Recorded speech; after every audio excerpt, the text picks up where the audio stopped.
Know what and who you're dealing with. And then you get mad at it. That is a 100,000% you issue, not a them issue.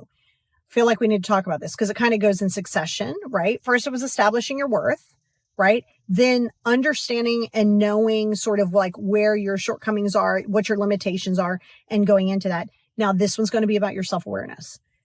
People can change. You can't change them. All right. So just know that. I don't care how much you want to. I don't care how miserable that is. I don't care how much you hate that. Doesn't matter. It's the facts. So if you know that every time you pick up the phone, when your mom calls, just use your mom, pick up the phone and you're like, okay, I'm going to pick up this phone. I know it's going to be complaining. I know it's going to be a problem. So now you get on the phone and you're on the phone for 15 minutes and you get off the phone and you're stressed out about it. You did that to yourself. You did that. She didn't do that.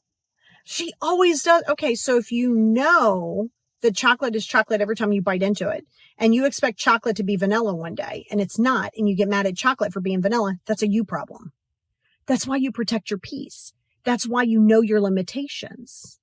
So and it's like, so you don't get to also either create the monster and then get mad at the monster, right? So if you are a people pleaser, which we're going to get you out of, no, book a session with me ASAP, no people pleasing.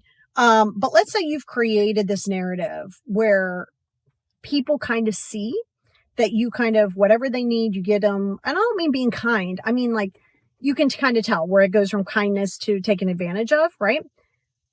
But again, you created that monster. So now you created that expectation from that person, right? I always use the coffee example with my clients is if every single day I just started bringing you coffee, just set it outside of your door. So every morning you get up, there's your Dunkin' right there.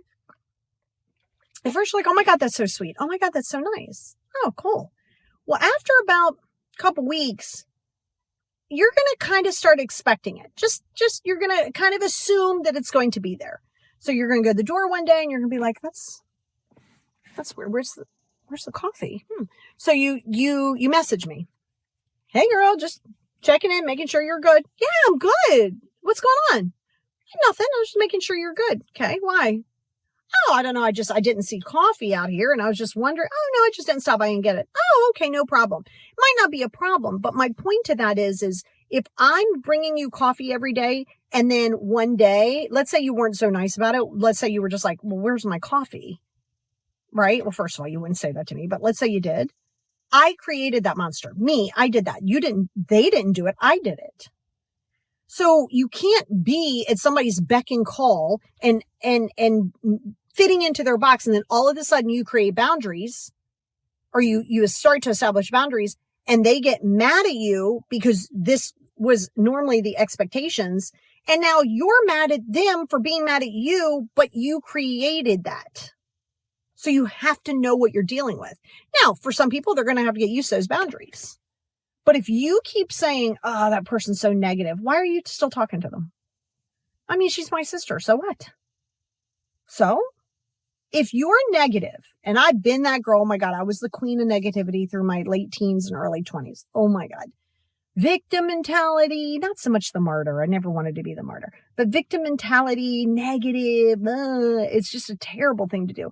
And people don't want to be around that. People don't want to be around the attachment. People don't want to be around like the expectations. People don't want to be around that. And so when you find yourself isolated, but then you're creating that monster by being negative all the time and you go, well, I don't understand. Like, why isn't anybody wanting to be around me? Well, because everything that comes out of your mouth is what you don't have and where you're not yet and how you're negative and nobody wants to be around that. Right? So I'm not blaming you for being negative. You just haven't worked on doing that. But if you create an expectation one way or another, and then people respond accordingly, you don't get a chance to get upset with them. Just like if you know how a person operates, you can just see it. We all have personalities, right? If you know how a person operates and it's not new, it's not like one time, it's not even twice. It's every single time that in your brain you go, you see this a lot in relationships. Oh, I think things can be different. And then you keep trying and then you go, I'm so mad. Like I'm so annoyed because things aren't different. Well, wait, you're talking about this person? You're like, yeah. I'm like, okay, haven't we had that discussion? How that person reacts and how they are, yeah, then why do you keep going back? Well, because I keep hoping that it's going to change. That's on you. That's on you. I'm not going to feel sorry for you. I'm not going to coddle you. You did that to yourself. When you know what you're dealing with and who you're dealing with, you got to accept that for what it is. Now, you don't have to mess with it. It's the other thing. You got to get out of this like fixed mentality or I see their potential. Okay, that's fine. But if you see their potential and you decide to stay around, you don't get to complain or even get mad about how that person is, because that person is shown you and demonstrated to you over and over and over again their consistency on who they are. So if they're demonstrating and showing you who they are consistently, why would you not believe them? Why are you still holding on to this idea of what it's not going to be? That's because you're falling in love with an idea of how you want it to be. But it doesn't have to be that way. And you got to get clear in that. So the next time you find yourself getting upset when you talk to your sister or your mom or the boss or whatever, and you need to be aware, self-awareness, and you need to go, did I expect something different? I wanted something different. But does this surprise me? No. Then why did I do that to myself? You've got to accept that sometimes people are just going to be who they are. And there's nothing wrong with that. They just might not fit your vibe, which is okay too. You're not for everybody and they're not for you, even though you may want them.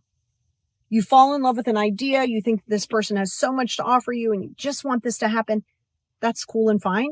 But don't get mad when you know what you keep doing is going to give you the same results. That's literally, babe, the definition of insanity.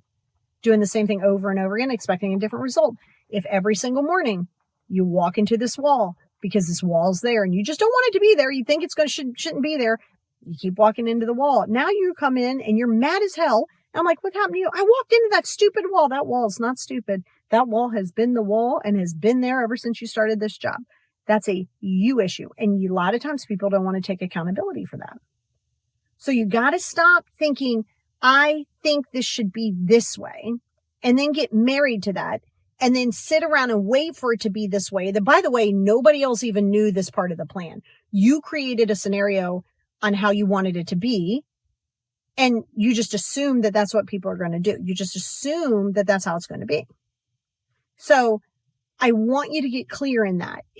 Remember, your self-awareness is such a superpower, and it saves so many relationships. It saves your mental health, because there's going to be a time you're going to be like, well, I've tried. It ain't changing. It sucks. My feelings are hurt. I'm going to journal in my 5 journals about it to feel my feelings. I'm going to release it, but I'm not going to get mad at the person, right? If they could just stop it. Like if you go, well, they don't see their worth.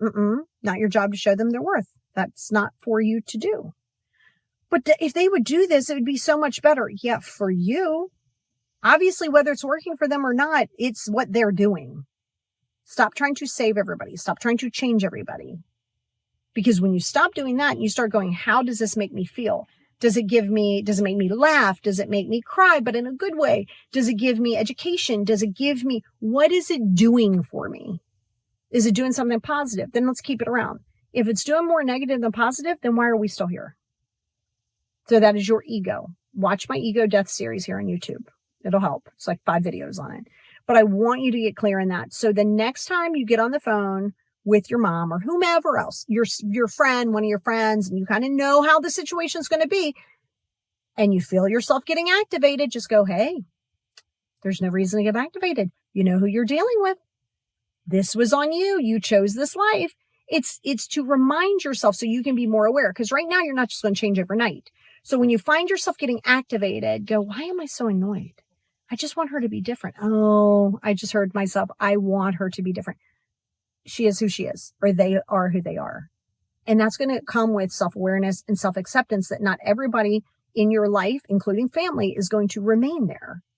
And I don't mean because they pass away. I mean, they're just not going to be fit there. And then if you create a scenario and then you try to switch the scenario, remember, they're going to respond accordingly because that's the monster in which you created. So the next time you get activated and you go, oh my gosh, I'm so upset. check yourself and go, wait, is this a new situation? Then okay, I can see how that'd be irritating. But is this something that every single time, exaggerating, but like more than not, that person's going to respond this way? And if you go into it, that's a you issue. So be mindful of acceptance. Radical acceptance is your best friend and your best key to so much positivity in your entire life.